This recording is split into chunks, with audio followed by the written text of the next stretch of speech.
बिहार विधानसभा के इस ऐतिहासिक केंद्रीय कक्ष में मैं आप सबका हार्दिक अभिनंदन करता हूं, स्वागत करता हूं।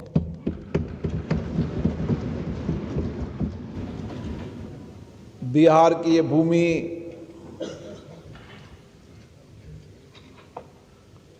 ऐतिहासिक भी है,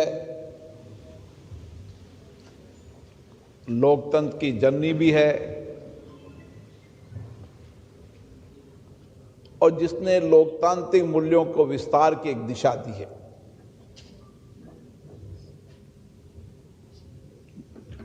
हम लोकतंत्र की जननी जब भारत को कहते हैं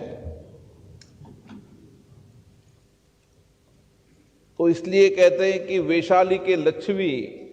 गणराज्य में उस समय सभा, समिति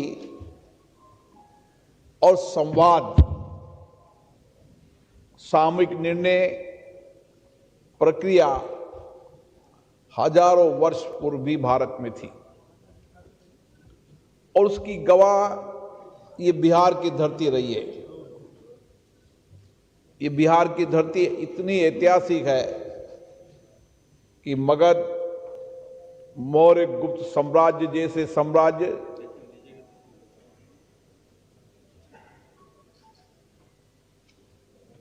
भारत के वृद्ध भारत के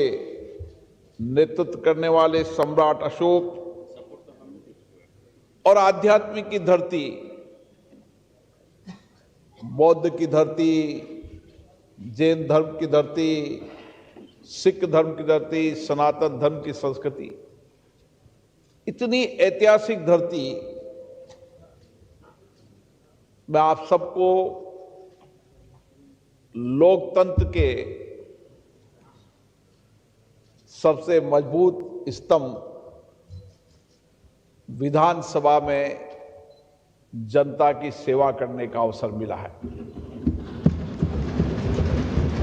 और जो यहाँ की राजनीतिक विरासत रही है,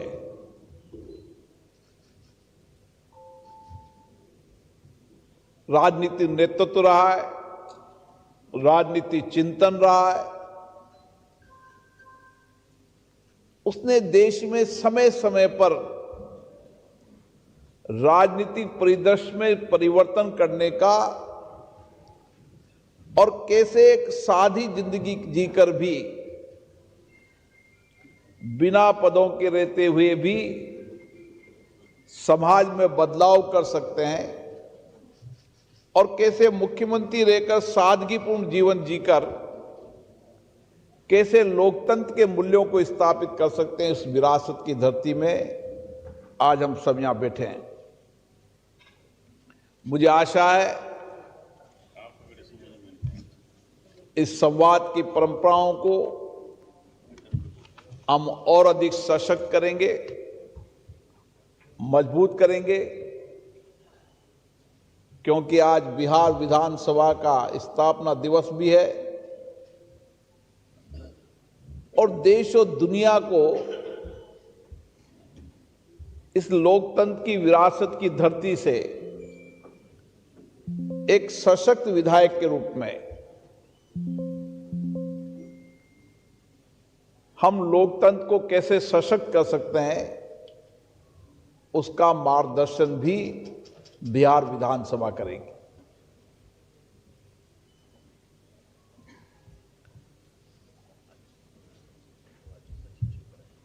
हम सब जानते हैं कि लोकतंत्र के संस्थाओं के अंदर हमारे जनप्रतिनिधि जितने सशक्त होंगे,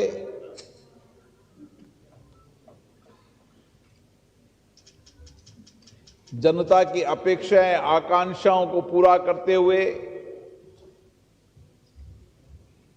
सदनों की नियम प्रक्रियाओं को जानते हुए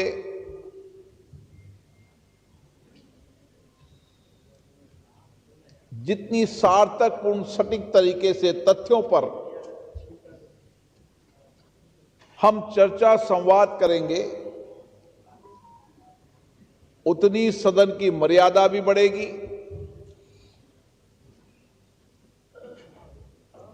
और जो हम चुनकर आए हैं उनकी नेतृत्व शक्ति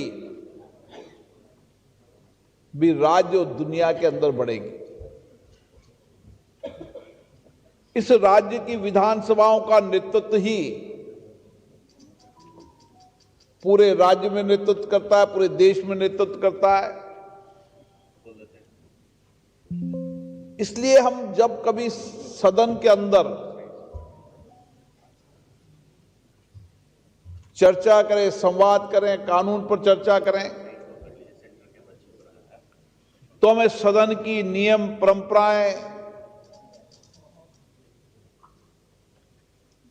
हमारे पूर्व नेतृत्व ने समय समय पर जिन मुद्दों पर, जिन विषयों पर, जिन कानूनों पर चर्चा की हो, उन सबका सारगर्भित जानकारी भी हमारे पास होना चाहिए।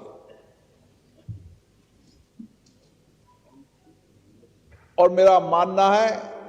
इन्हीं विधानसभाओं से सशक्त नेतृत्व निकलता है। देश के अंदर जितने भी राजनेता जिन्होंने प्रदेश देश में नेतृत्व किया, उन्होंने विधानसभा में अपनी सटीक तरीके से, सार्थक तरीके से, जहां असहमति भी होती वहां असहमति व्यक्त की, लेकिन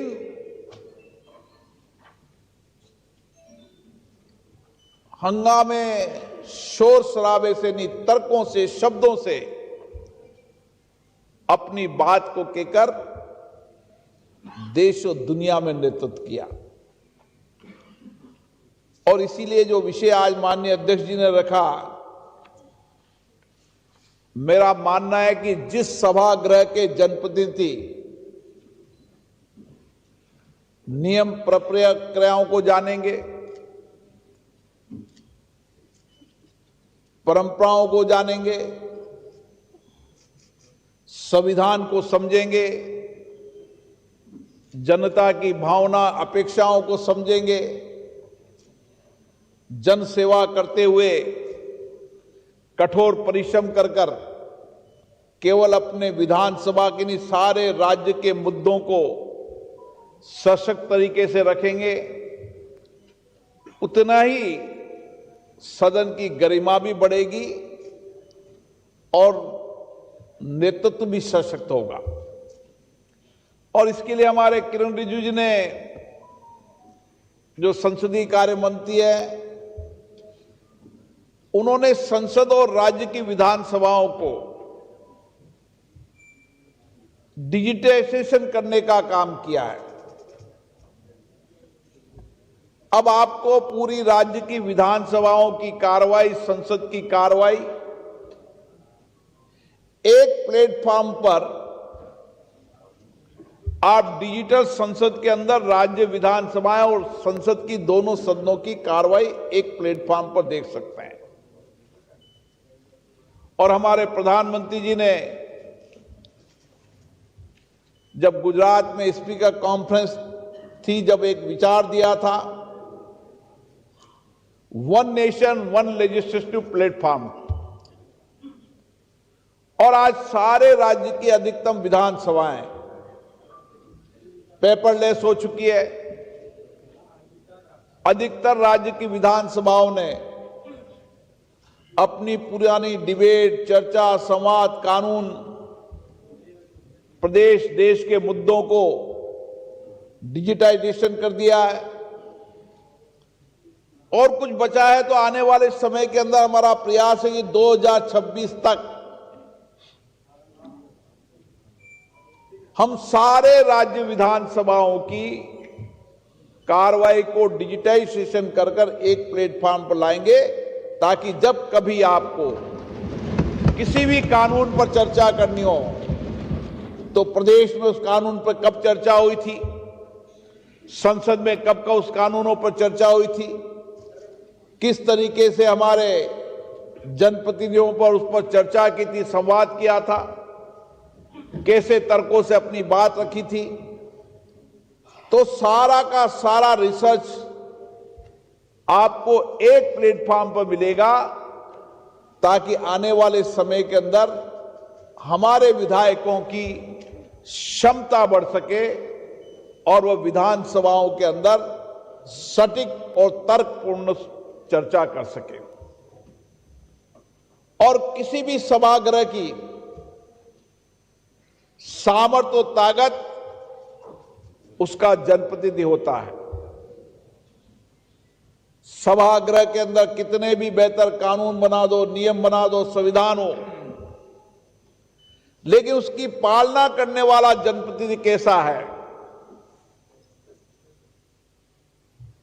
उस सभागृह का नेतृत्व करने वाला जनप्रतिनिधि कैसा है, उस पे उस सभागृह की मर्यादा टिकी रहती है। आज जो हम देख रहे हैं,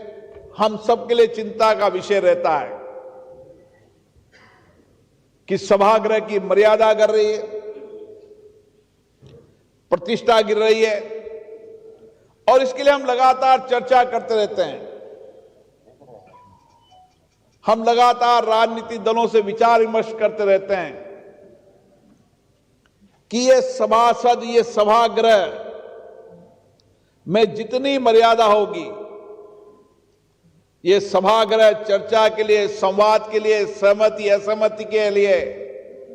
जनता की भावना अपेक्षाओं के अभिव्यक्ति के लिए, शासन और प्रशासन की जवाबदेही पारदर्शिता के लिए, और जितनी सभागृह की मर्यादा रहेगी और जितना सशक्त विधायक रहेगा, उतनी शासन में पारदर्शिता रहेगी, कार्यपालिका पर नियंत्रण रहेगा, और हम ऐसे शासन की कल्पना करेंगे जिसके लिए जनता ने हमको चुनकर भेजा है कि शासन में पारदर्शिता हो, प्रशासन में जवाबदेही हो, और समाज के अंतिम व्यक्ति की आवाज भी सदन के माध्यम से सरकार तक पहुंचे और उसको न्याय मिले। और इसलिए मेरा आप लोगों से इतना आग्रह है कि अब सब विधानसभाओं के अंदर रिसर्च की अच्छी विंग बनी है, सारा डिजिटल डेटा आपके पास पड़ा है, डिजिटल डेटा के साथ एआई का प्रयोग करते हुए, अन्य डिजिटल टूल्स का उपयोग करते हुए आप सारी चर्चाओं को जितनी सारगर्भित तरीके से इकट्ठा करेंगे, उतना ही बेहतर संवाद करेंगे। और इसीलिए हमारे सभी माननीय राजनेताओं ने, पदाधिकारियों ने आपको सारे विषय गंभीरता से बताए। मेरा आपसे इतना ही कहना है कि जनता हमको बहुत अपेक्षाओं से चुनकर भेजती है, और जनप्रतिनिधि से ये अपेक्षा करती है कि मेरे अंतिम दौर में बैठा मैं एक व्यक्ति भी मेरी बात को अगर सरकार तक पहुंचा सकता हूं तो मेरे विधायक के माध्यम से पहुंचा सकता हूं। और इसीलिए सारे नियम, प्रक्रियाओं, परंपराओं, संविधान की सारी जानकारियों से अगर आप विधानसभा में चर्चा करोगे तो निश्चित रूप से